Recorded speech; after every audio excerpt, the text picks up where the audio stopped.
May nagagalit na naman nga sa atin, Boss Lionel. Nakikipag-usap kasi siya ng maayos. Ang hirap-hirap ko rakosopin. Ang tagal-tagal niya raw maghintay sa reply ko. Tapos malalaman niya maiba na akong buyer. At tagal-tagal niya naghihintay as in. Iniidolo nga raw ako ni Bossing at ang hirap-hirap kong kausap. Heto po kasi yung nangyari sa atin. Out for delivery nga itong ZX6R natin. So papunta tayo sa Daraga, Albay. Medyo malayo. That is 460 kilometers. And then swap to sa tatlong units, isang Aerox, isang Ninja 650. Yan tayo. So medyo malayo-layo to. So samahan nyo kami this day. Kasama natin yung dalawang tropa, si Christian tsaka si Pong. Let's go. Ayun na nga, at papunta kami sa Daraga, Albay para makipag-swap ng unit natin. ZX6R papunta sa tatlong units niya at 12 hours yung biyahe namin dito. Yes po, wag kayo magtaka kung grabe ang layo ng dinadayo natin. Yes po, para sa business natin, kayang-kaya natin yon. Andito na nga kami sa Bitukang Manok. Tingnan nyo naman yan, isaw na isaw yung dadaanan namin. Oh. Welcome to Bicolandia. Yan, gateway to Bicolandia with Christian kasama natin. At si Boss Pong, ayun o. One call away. Grabe ang mga tropa natin ha, kasi 3 hours before the delivery sinabihan ko sila. Sabi ko, sasama ba kayo? Sabi nila saan? Sabi ko sa Albay lang naman. Ayan nga, at napakaganda ng view. May rainbow pa kasi susundan namin yung rainbow kasi daw sa dulo nun nandun yung kayamanan, diba? Malapit-lapit na nga kami kay Sir Nilo, kaya tamang chilling na lang. Touchdown, layo, kainta pa. Ayan si Sir Nilo. Ayan si Sir Nilo, busy-busy pa. Ayan, touchdown na tayo. Medyo malayo-layo. Grabe, sir. Heto nga yung mga unit ni sir. Tignan nyo na may Sniper 155RO. Napakagwapo, diba? Tinindigan na yan. At heto na nga yung tatlong unit na isaswap sa atin na ZX6R niya. Isang Aerox 155 na 2022. Isa ulit 2023 na Aerox. At isa nga Ninja 650. Formado rin yung Ninja 650 na yun. Oh. Ayan, tamang silip lang tayo kasi papakainin pa muna kami dito. Grabe tong pancit bato na to. Napakasarap. Tamang tropa. Ay, thank you, natulog ka lang. Thank you po, Sir Nilo. Ma'am, thank you po. Salamat po. Ayun nga po, anong tawag na pansit? Ano po ito? Bato, yun, pansit bato.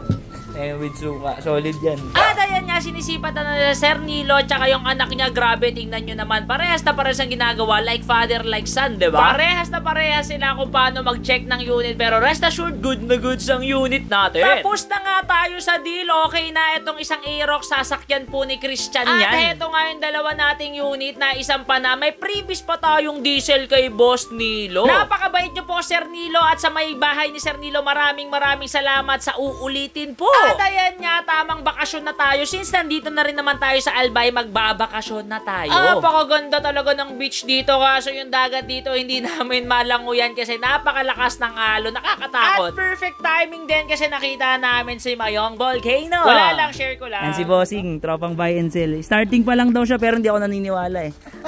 Sir, ano pangalan mo, sir? Matt. Okay, Sir Matt. Ayan, thank you. Actually, dalawa gusto niyang kunin, no?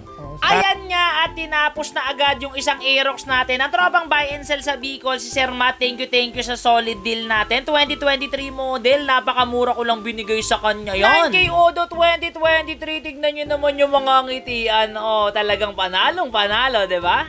Villa Acosta Spring Resort, thank you. 1 unit sold.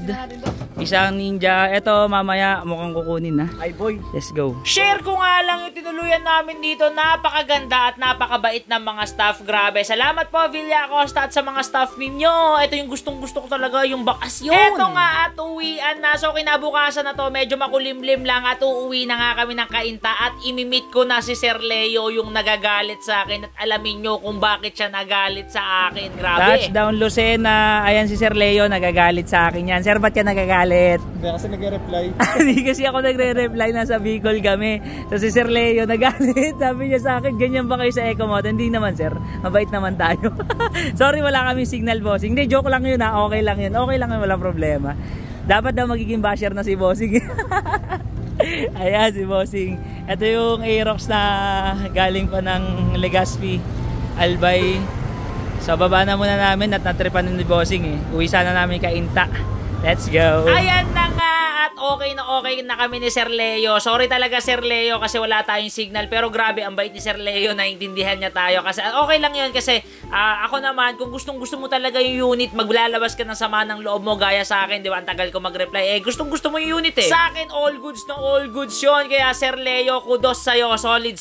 Maraming salamat sa'yo. Grabe, napakahaba nga na nangyari sa atin kung ano-ano yung nakadeal natin. Pero napaka-solid, diba? Napakasarap sa feeling na nagbi-business ka tapos gumagala ka. Nandun yung pagod pero as in, napakasarap sa feeling. Gusto ko magpasalamat sa tropa natin, si Pong at si Christian na sinamahan tayo at sa lahat ng nakadeal natin. Maraming salamat po sa inyo. Yun lang, sana nag-enjoy kayo sa boring na vlog ko. Let's go!